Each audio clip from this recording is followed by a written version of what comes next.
Do you believe that fate can provide answers to the questions we fear to ask? Can the past truly disappear, or will it always find a way to return to our lives? And if one simple act of kindness could change everything, what would you do? Victor Wilson was a man who had achieved undeniable success by the age of 50. He had built a financial empire that made him one of the most influential people in the country. He always wore impeccable suits and carried himself with the confidence of someone used to winning. But behind this perfect exterior hid a deep sadness. Since his wife Veronica died in a tragic accident 25 years ago, Victor had lived in quiet solitude, hiding his pain behind the walls of his luxurious world.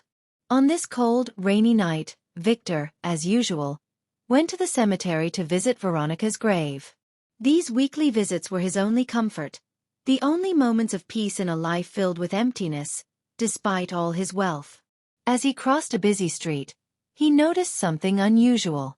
On a dark corner, under the pouring rain, stood a young woman in worn-out clothes, holding a thin blanket that wrapped around a baby. To indifferent passers-by, she whispered, "Please, help my baby." Her voice trembled from the cold and tears. Victor stopped.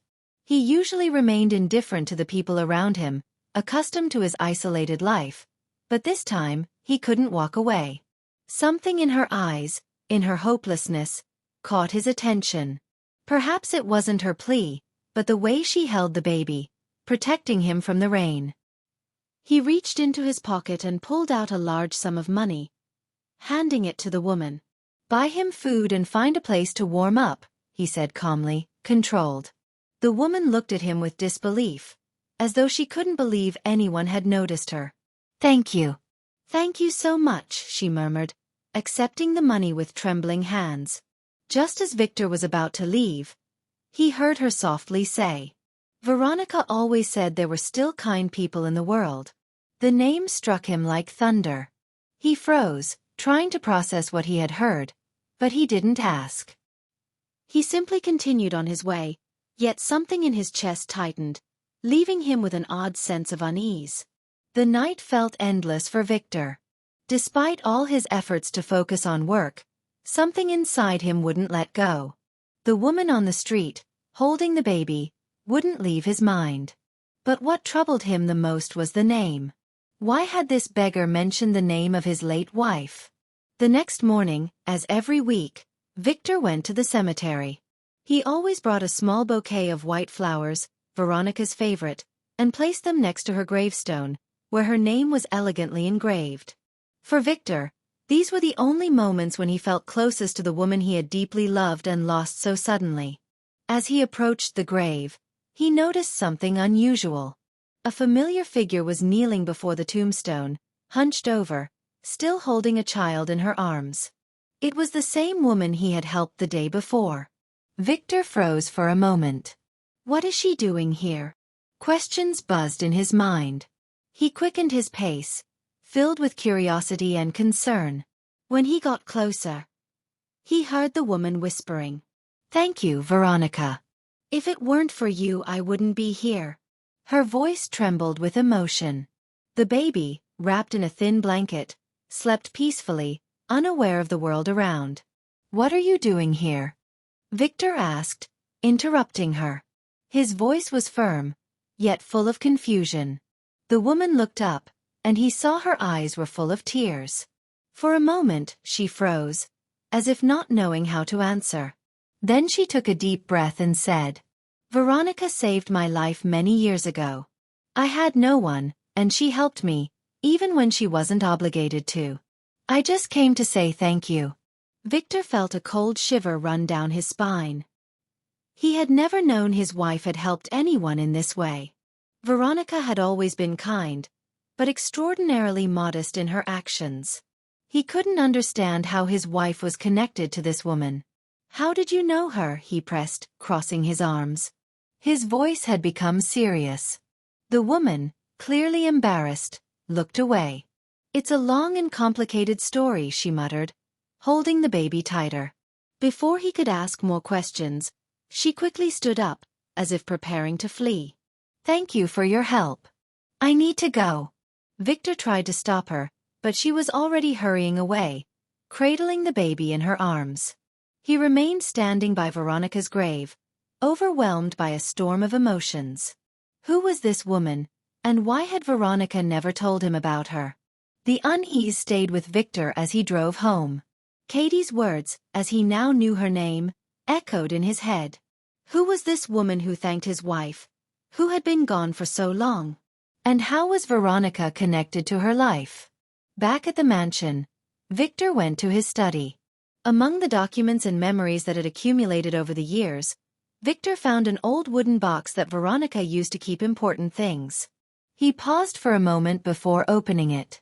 Inside were letters, old photographs, and small objects that seemed insignificant but were undoubtedly precious to her. As Victor carefully flipped through the papers, one sheet caught his attention. It was dated 25 years ago and written in Veronica's elegant handwriting. Dear Katie, you are stronger than you think. Never let the world steal the light that you carry inside you. I will be by your side as long as I can. If you need anything, you know where to find me. The words were simple, yet filled with deep emotion. Why was this letter here? Why had she never spoken about it? As Victor pondered its meaning, he found a photograph, faded with time. It showed Veronica in a small public shelter, surrounded by people who seemed to be struggling in life. She was smiling, holding a young girl, about 14 years old, by the hand. Looking closer, Victor realized something that made his heart race. The girl in the photo was Katie. This just doesn't make sense, Victor muttered, gripping the photograph tighter. His thoughts were interrupted by a phone call. It was Matthew, his longtime driver and trusted confidant. Mr. Wilson, sorry to bother you, but that woman we saw today. I just spotted her on Central Square. Victor knew he needed to talk to Katie again and get answers. There was something in her gaze that made him feel closer to Veronica than he had felt in the past 25 years. Take me there, Matthew, right now, he said. The decision was made. He would uncover the truth about Katie and understand how Veronica, even after her death, remained the thread connecting everything. Victor got out of the car in front of Central Square. His gaze was full of resolve. He spotted Katie sitting on a bench under the dim light of a street lamp, holding a child in her arms. Her shoulders were slumped, and her head was bowed. A few passers-by walked by indifferently, not noticing her. Katie! Victor called out. His firm voice echoed in the cold silence. She pressed the child closer to herself, as if trying to protect him. What do you want? She asked, her voice cautious. Victor took a few steps towards her, maintaining a respectful distance. I need answers. You mentioned my wife, Veronica. How did you know her, and what connects you to her grave? Katie looked at him, visibly nervous. For a moment, it seemed as if she might run away, but something made her stop. She sighed heavily, as if carrying a heavy burden. Do you really want to know? She asked almost defiantly. Yes. And I won't leave until I hear the whole truth, he replied, crossing his arms. She lowered her gaze to the child, who was peacefully sleeping in her arms, as if trying to find strength within herself. I was only 14 when I met Veronica. My father was a cruel man, and my mother abandoned us when I was little. The fire that destroyed our home was the only thing that freed me from that hell. Katie's eyes were fixed on the child as her voice uncovered the pain of long-buried memories. I ended up in an orphanage all alone. Veronica came there as a volunteer. She not only gave me food and a place to sleep, but also listened to my story. She was the first person who treated me like I really deserved help. Victor felt a lump form in his throat. He had never known such altruism. But one day, she disappeared. I don't know why she left. Maybe she had to. I never managed to find her, Katie paused. Her eyes glistened with tears. When I learned about her death, it felt like I had lost the only person in the world who believed in me. Victor remained silent, processing what he had heard. His mind was filled with questions, but one stood out as more urgent. And what about the father of your child? He asked softly. He abandoned us as soon as he found out I was pregnant. I don't want my child to grow up with the pain I endured, Katie replied. For the first time in many years, Victor felt a surge of meaning. He realized that helping Katie and her child was not only a moral obligation, but also something that reconnected him with the memory of Veronica. Katie, I want to do everything I can to give you the chance to start a new life, Victor said. She looked at him distrustfully. Why? Why do you care so much about me? He stood up and pulled out a photograph he had brought with him, the very one he found in Veronica's box. He showed it to Katie. Because somehow you were already a part of her life, and now you're a part of mine.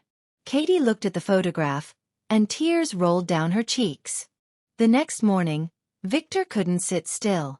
After a night of reflection, he realized that Katie's story and her connection with Veronica were only part of the puzzle. He decided to visit her at the hotel again to learn more about what bound her to his late wife. When he arrived, Katie was sitting by the window, holding the baby. Her gaze was lost in thought, but when she noticed Victor, she shyly smiled. I didn't expect you to come back, she said, a note of surprise in her voice. I couldn't act any other way, he replied, sitting down across from her.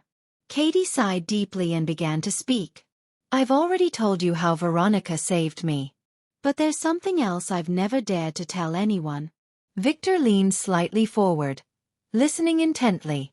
You can trust me. When Veronica found me at the shelter, I was pregnant, she confessed. Her voice was full of emotion. It was a secret I kept from everyone, even from her. I was too young, scared, and didn't know what to do. Victor remained silent, trying to process her words. Veronica was the only person who gave me the strength to keep going. Even though I never told her the whole truth, it was because of her that I decided to give my child a chance. And what happened to that child? Katie lowered her gaze, holding the baby more tightly. They took him from me. I had no choice. They took him away, and I never saw him again. Her confession hung in the air, heavy with emotion. But Victor knew that this wasn't the whole truth. He looked at the baby in her arms and asked, And this child? Katie smiled weakly. This is my second child. When I found out I was pregnant again, I promised myself I would never let anyone take him from me. Victor felt a pang in his chest. He saw in Katie a strength and pain that were unfamiliar to him. You're not alone now, he said firmly.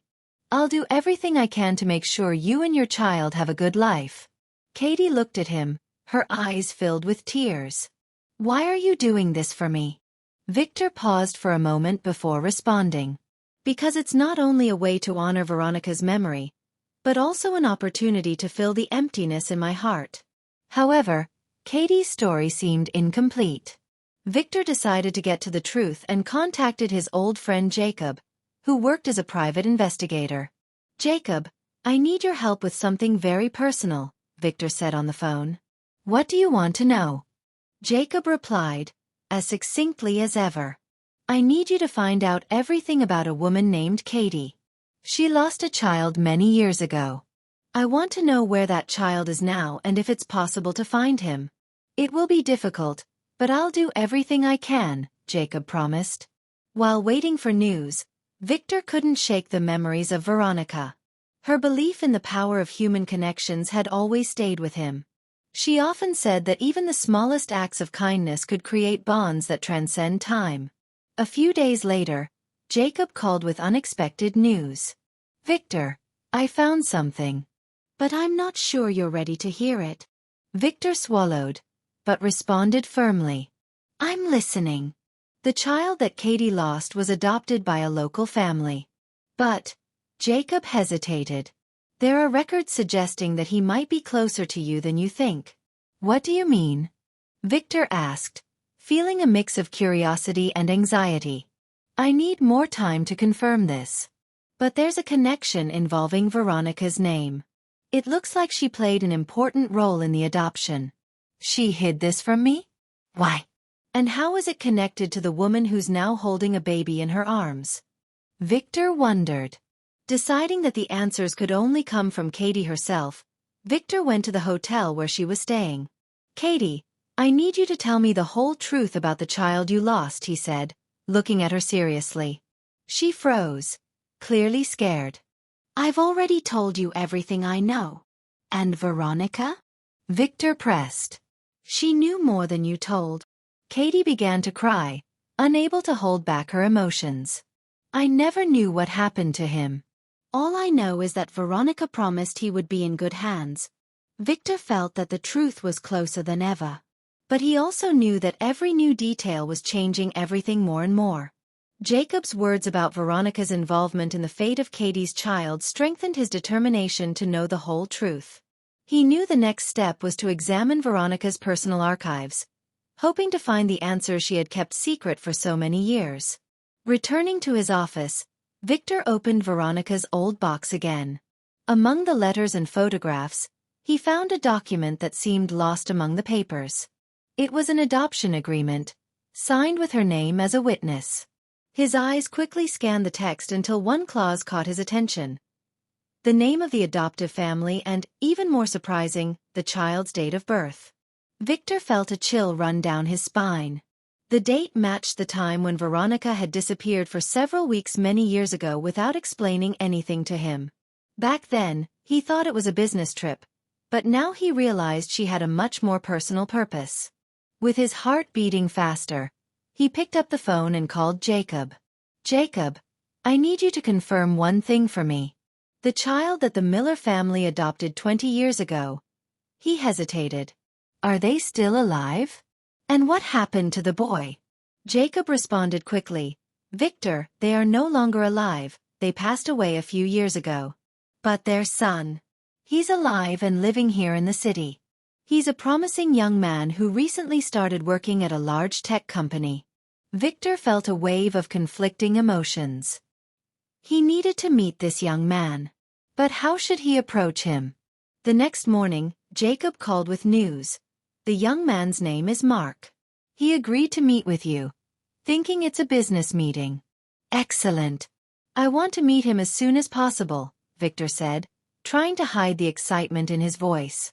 The meeting was set at an unremarkable cafe in the city center. When Mark entered the room, Victor felt as though time stood still. There was something incredibly familiar in the young man's features. Mark confidently extended his hand, unaware that this meeting would change his life forever. Victor and Mark sat at the table in the cafe, where the subdued atmosphere seemed to reflect the tension in the air. Victor observed the young man closely. There was something in his demeanor, posture, and confident gaze that reminded Victor of Veronica. Thank you for agreeing to meet with me, Victor began, maintaining his usual calm and professional tone. Mark smiled faintly, but curiosity was clearly evident in his eyes. Of course, Mr. Wilson. I was told this could be related to a job opportunity. Victor hesitated for a moment. He knew he had to be careful, but he couldn't ignore the need to get answers. Before we talk about work, I'd like to ask you a personal question. Do you know anything about your adoption? The question took Mark by surprise. He furrowed his brow and leaned slightly forward. My adoption? Why are you asking about that? Victor noticed the confusion on the young man's face but continued. I recently found out that my late wife was involved in the adoption process of a boy. The dates and records match your story. Mark was momentarily speechless. He looked at Victor, trying to process what he had just heard. I know I was adopted, but I was never told the details. My adoptive parents always avoided the topic. Victor took out a photograph, the very one he had found in Veronica's box. He placed it on the table and gently pushed it toward Mark. This is my wife, Veronica, next to a young woman named Katie. There's a chance you are the very son Katie lost. Mark took the photograph with slightly trembling hands. He stared at it for a long time, his face a mix of emotions. Confusion, disbelief, and a hint of recognition. I remember this photograph. It's in our family album among old pictures. Victor's heartbeat quickened. He knew he was closer to the truth than ever before. Mark, you need to know something else. Katie is alive, and like you, she is searching for answers. The young man looked stunned, but a sense of resolve appeared in his gaze. If this is true, if this woman is my biological mother, I have to meet her. Victor nodded, feeling both relief and apprehension. The meeting between Mark and Katie would be decisive. It wasn't just about finding answers. It was about healing the wounds that had remained open for decades. I'll arrange everything, but I want you to know, no matter what happens, you're not alone. Mark looked at Victor with respect, as though seeing him not just as a millionaire but as a person who truly cared. The meeting was arranged in a secluded garden. Victor knew that Katie and Mark would need privacy to handle what was ahead. Katie arrived first, holding a baby in her arms. She seemed clearly nervous, her gaze constantly shifting around the surroundings. When Mark appeared, she straightened up, but her hands still trembled noticeably. Mark approached her with hesitant steps. His eyes met hers. In them, there was a search for something familiar. When he stopped in front of her, his words came out quietly, but with weight. You're my mother? Katie felt her legs go weak. Tears welled up in her eyes as she nodded, barely holding her voice. Yes, I'm your mother. I never wanted to lose you. They took you away before I could even hold your hand. Mark swallowed, feeling a lump in his throat. He had imagined this moment many times since learning the truth, but nothing could have prepared him for such an emotional meeting. I grew up in a good family, he said, trying to ease the pain he saw in Katie's eyes. But I always felt like something was missing. Now I understand what it was. Katie struggled to hold back tears. Her voice trembled. This is your brother. She carefully unwrapped the blanket, revealing the face of the sleeping baby. I swore to myself that nothing like this would happen to him. Mark stepped closer, extending his hand to gently touch the baby's face. He's beautiful, he whispered. A faint smile appeared on his face. Victor watched from the side, absorbing every detail of what was unfolding. What he saw was more than any financial success he had ever achieved. He knew that Veronica would be proud that her kindness continued to bear fruit even after all these years. Victor stepped closer, placing a firm hand on Mark's shoulder. Veronica believed that human connections had the power to heal the deepest wounds. I think that's exactly what she wanted. Katie looked at him, her face in tears, and nodded. She saved me. Without Veronica, I wouldn't be here. Now it's my turn to help you, Victor said with firmness in his voice. We will do everything to ensure this family gets the future they deserve. The silence that followed was filled with meaning. No more words were needed. This moment proved that, despite all the hardships, the world could be rebuilt if there is the power of love and the desire to understand each other. The past no longer defined their lives. It became a part of their story, but not an obstacle. The new path they had chosen was full of hope, possibilities, and unity. Victor stepped aside, leaving them alone under the soft light of the setting sun. In this garden, amidst the shadows of the past, a new life began, filled with light and faith in the future.